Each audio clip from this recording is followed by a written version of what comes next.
पिला आज आम क्लास रे देखिबा जे रासायनिक समीकरण और रासायनिक संकेत को आम किपरि लिखिबा। ले रासायनिक संकेत लिखिया पय हेले प्रथमे तुम मानक योज्यता दरकार। योज्यता निरूपण जदि करि पारथबो ताहले आमे रासायनिक संकेत और रासायनिक समीकरण को लिखि पार। वीडियो अछि तुम वीडियो को देखिबो किपरि योज्यता निरूपण करा जाउछि। आज ए वीडियो रे देखिबा रासायनिक संकेत को आमे किपरि लिखिबा। मन कर तुम मान को गोटे उदाहरण देनी सोडियम कार्बोनेट। सोडियम कार्बोनेट तुम लिख तुम कौन सोडियम कार्बोनेट संकेत लिखिदेव Na2CO3 पे पूरा घोषिकी लिखिल किंतु बिना घोषार किपर लिख आज आम से विषय डिस्कसन करवा।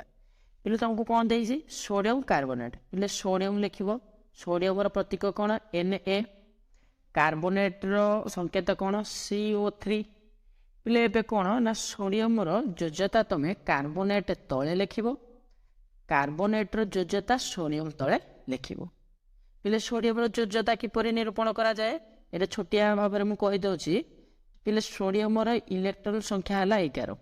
तो प्रथम कक्षर 2 सेकेंड कक्षर 8 थर्ड अक्षर रही 1। तो बाह्यतम कक्षर जहाँ रहा योज्यता से सोडियम योज्यता है 1।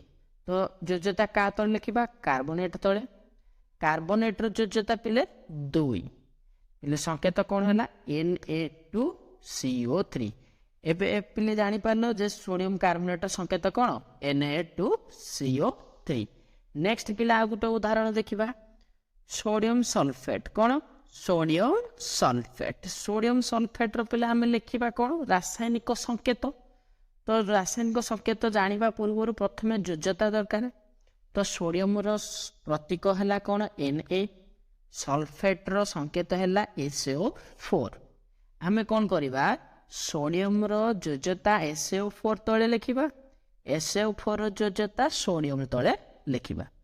पहले सोडियम योज्यता केते 1 SO4 तले लिखिले SO4 योज्यता पहले 2 आम सोडियम तले लिखिले।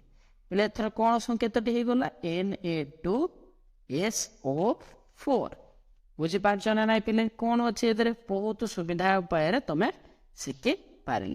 नेक्स्ट देखिए आम कौन देखा सोडियम क्लोराइड। कौन देखा सोडियम क्लोराइड पे सोडियम आम प्रतीक Na क्लोराइड संकेत Cl।